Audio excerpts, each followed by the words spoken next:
Bienvenue à notre analyse approfondie. Aujourd'hui, on plonge dans un sujet qui change pas mal notre façon de voir l'argent. On va parler de l'avenir de la finance, surtout l'aspect numérique.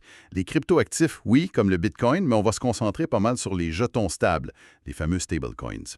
Puis pour en parler, on a des sources assez solides. Quelques infos sur des joueurs clés de la finance, mais surtout, on a mis la main sur l'enregistrement d'une discussion. Puis pas n'importe laquelle.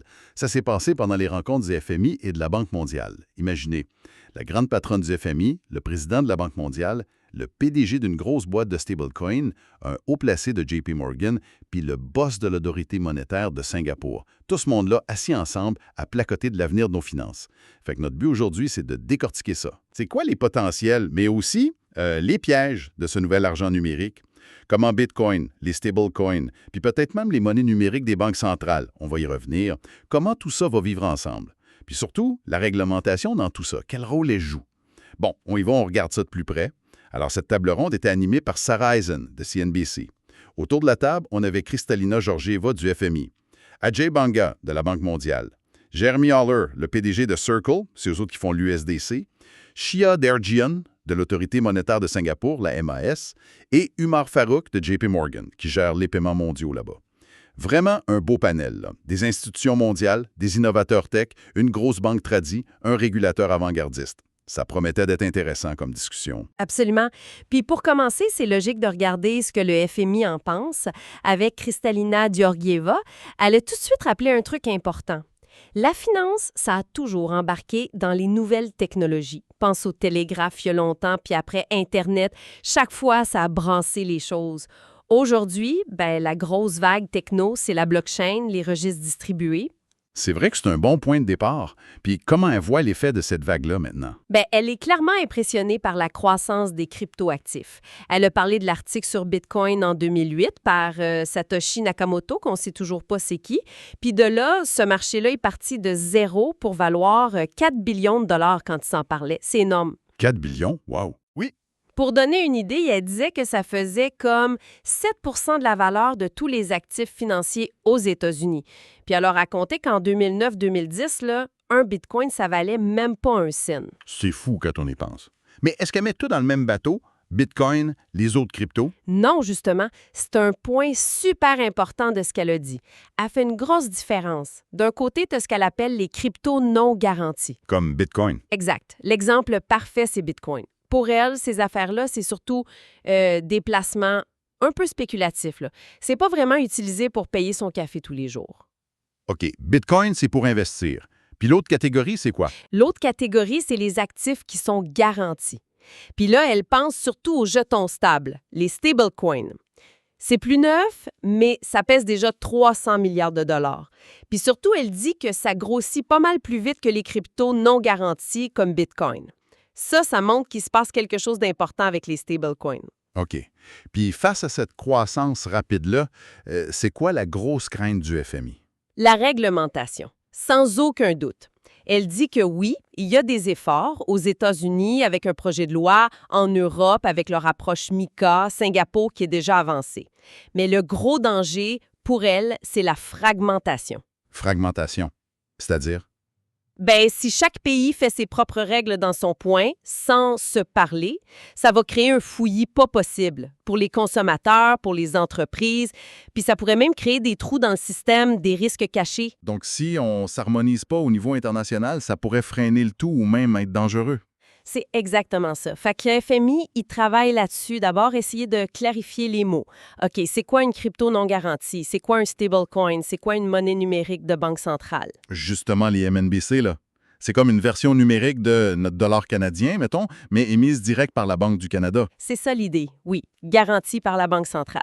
Fait que le FMI essaie de démêler tout ça, puis ensuite, ils aident leurs pays membres, les 190 pays, à comprendre ces changements puis à mettre en place des règles qui sont à la fois bonnes pour eux, mais qui fit aussi avec ce que les autres font. OK, ça, c'est la vision institutionnelle. Stabilité, protéger le monde, coordination globale. Mais c'est super intéressant de voir comment quelqu'un comme Jeremy Haller de Circle, qui est en plein dedans, lui, il gère l'USDC, un des plus gros stablecoins. Il vient du monde de l'Internet en plus. Comment lui, il voit ça? Pour Haller, c'est assez simple dans sa tête. Les stablecoins qui sont basés sur des vraies monnaies, là, comme le dollar ou l'euro, pour lui, c'est une nouvelle infrastructure. C'est comme une nouvelle couche sur Internet. Son but, c'est que l'argent, du vrai argent, mis de côté en réserve, vérifié, puisse bouger sur le net aussi facilement que l'info aujourd'hui. Genre aussi vite, puis quasiment sans frais. Change de la valeur. Il dit qu'Internet, ça n'a jamais vraiment été fait pour coordonner l'économie. Lui, il veut changer ça. Rendre les paiements mondiaux quasi instantanés, puis pour presque rien. Il a donné des chiffres sur l'USDC pour montrer le potentiel.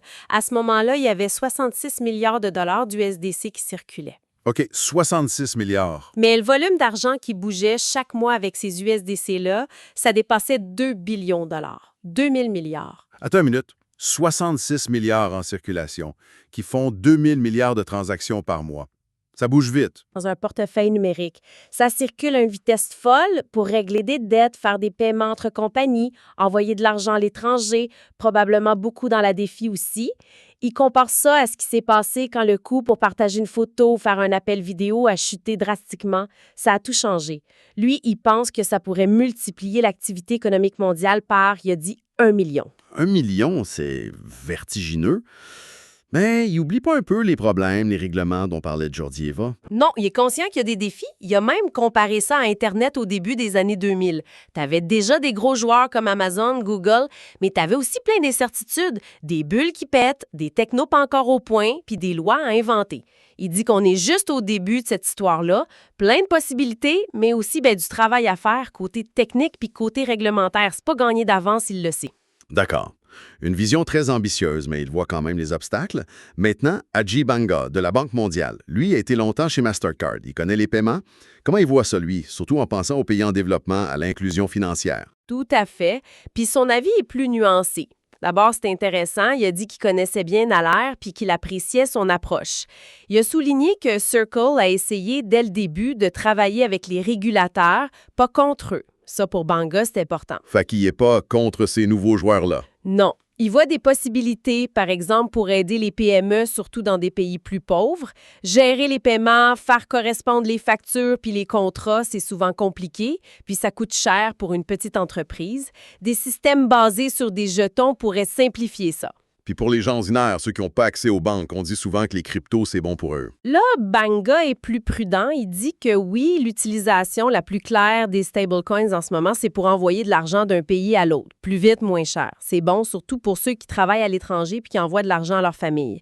Mais il insiste, la vraie inclusion financière, c'est pas juste recevoir de l'argent. C'est quoi alors? C'est d'avoir accès à tout le système. Un compte de banque, pouvoir bâtir un historique de crédit pour emprunter, avoir une assurance, pouvoir épargner. Fait que les stablecoins, ça pourrait être une porte d'entrée, mais c'est pas la solution complète. C'est ça. Il a dit que ça pouvait être une planche, un tremplin, pour amener les gens vers le système financier traditionnel. Mais ça remplace pas le besoin d'avoir accès à ce système-là. Puis pour que ça marche, même comme tremplin, il y a une chose absolument essentielle pour lui. La confiance. Trust. La confiance dans la techno, dans les compagnies comme Circle. Les deux, mais il a surtout insisté sur la confiance dans la réglementation. C'est bien beau d'avoir des règles, mettons, aux États-Unis ou à Singapour pour encadrer Circle, mais est-ce que la personne qui reçoit des USDC dans un petit village en Afrique, mettons, peut vraiment être sûre que ces règles-là sont bien appliquées, que ça la protège vraiment, que son argent est en sécurité? C'est cette confiance-là dans l'application réelle des règles, même à distance, qui est super importante puis super difficile à bâtir. C'est un excellent point. La confiance, ça se commande pas. Puis ça nous amène direct au régulateur lui-même. Shia Jun de Singapour. Eux autres, on les voit souvent comme des leaders pour encadrer ces nouvelles finances. C'est quoi leur vision à Singapour? À Singapour, ils sont très pragmatiques. Pour eux, là où c'est le plus intéressant en ce moment avec les actifs numériques puis la tokenisation, c'est pour les grosses transactions entre les banques puis les institutions, ce qu'on appelle le wholesale. Ils font des projets pilotes pour gérer l'argent des grosses compagnies dans plusieurs monnaies ou pour tokeniser des obligations, des fonds pour que ça s'échange plus vite puis plus facilement. Puis pour les paiements de tous les jours, comme nous quand on achète quelque chose? Là, ils sont moins convaincus pour l'instant. Chia Dearjian a expliqué qu'à Singapour, les systèmes qu'ils ont déjà, les banques, les portefeuilles électroniques qui sont super populaires, les paiements instantanés comme PayNow, ça marche déjà super bien. C'est efficace, c'est rapide. Ils ne voient pas l'urgence de remplacer ça par des stablecoins pour payer son épicerie là-bas. Intéressant. Ça contredit un peu la vision d'Alaire qui voit une révolution partout. C'est quoi les grosses préoccupations de Singapour comme régulateur, alors? Une des grosses craintes, c'est d'éviter deux scénarios. Soit que quelques géants contrôlent tout le marché, soit que ça devienne plein de petits systèmes fermés, des jardins clos, qui ne se parlent pas entre eux. Des monopoles ou un chaos fragmenté, en gros. Exactement. Dans les deux cas, c'est pas bon pour la compétition puis l'efficacité. Puis comment on évite ça? Il voit deux solutions principales. Premièrement, l'interopérabilité. Il faut que les différents systèmes puissent communiquer. Il a parlé d'une initiative Global Layer 1 qui essaie de bâtir des ponts techniques entre les systèmes de jetons. Deuxièmement, la standardisation. Si on commence à tout transformer en jetons, il faut des règles communes pour savoir c'est quoi exactement un jeton, comment ça marche. C'est le but de leur projet Guardian. Interopérabilité puis standardisation. OK. Est-ce que parler de la stabilité même des stablecoins, est-ce qu'on peut vraiment leur faire confiance pour valoir toujours $1, mettons? Absolument. C'est lié à une idée super importante qu'il appelle l'unicité de la monnaie. L'idée, c'est qu'un dollar, ça reste un dollar, que ce soit un billet vert, un chiffre dans ton compte de banque ou un jeton stable. Fait que c'est crucial que le stablecoin garde sa valeur, genre un USDC égale toujours un dollar US. Il a dit que dans le passé, avec les premiers stablecoins moins régulés, on a vu des problèmes, des jetons qui perdaient leur valeur. Fait que les nouveaux stablecoins bien régulés, ils doivent prouver qu'ils sont solides sur le long terme. Puis comment on s'assure de ça? Il me dit que peut-être un jour, si un stablecoin devient vraiment très gros, systémique, il pourra avoir accès à la banque centrale un peu comme les banques aujourd'hui. Mais ça, c'est loin. Pour l'instant, l'important, c'est d'intégrer les règles contre le blanchiment d'argent, les règles financières dès le début. Compliance by design, qu'il a dit. La conformité dès la conception, pas juste un ajout après coup. OK. On a eu la vision des institutions, de l'innovateur, du gars de la Banque mondiale, puis du régulateur. Il manque un gros morceau. La grosse banque traditionnelle, JP Morgan. Eux, ils brassent des milliards et des milliards chaque jour. Comment ils voient ça arriver? C'était Oumar Farouk qui parlait pour eux. Oui. Puis sa vision est finalement assez terre à terre. Pour lui, qui gère une division qui fait passer 10 à 15 billions de dollars par jour. C'est énorme. Oui, pour lui, l'arrivée de ces nouveaux types d'argent numérique, c'est pas une révolution qui va tout jeter par terre. C'est plus une évolution normale. Ils ne voient pas ça comme une menace qui va tuer les banques. Pas forcément. Il dit qu'aujourd'hui, tu as déjà plein de systèmes qui existent en même temps. Aux États-Unis, tu utilises PayPal, ta banque, la Fed. À Singapour, les gens utilisent Grab, la banque DBS, le système de la MAS. Ils pensent que ça va être pareil dans le futur. Les stablecoins vont trouver leur place à côté de l'argent des banques qui va devenir de plus en plus numérique aussi, tokenisé, puis peut-être à côté des MNBC si ça se développe. Ils ne croient pas qu'un seul type d'argent numérique va tout gagner. Puis pour leurs clients, les grosses compagnies puis les institutions, qu'est-ce qui est important pour eux? D'après Farouk, ces clients-là, ils se demandent pas trop si c'est un stablecoin ou un dépôt tokenisé qui bouge. Ce qu'ils veulent, c'est les avantages concrets. Pouvoir programmer l'argent. Genre un paiement qui part tout seul quand une livraison est confirmée. Avoir accès 24h/7 pour régler des affaires. Des transactions plus rapides, moins chères. La techno derrière, c'est juste un outil pour eux.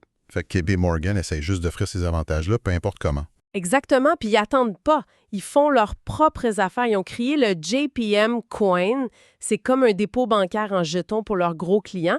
Ils travaillent sur des systèmes de change programmables. Il a donné l'exemple de BMW avec qui ils travaillent. Ils bâtissent même des ponts pour connecter leur système au blockchain public pour pouvoir utiliser des trucs comme l'USDC si leurs clients le veulent.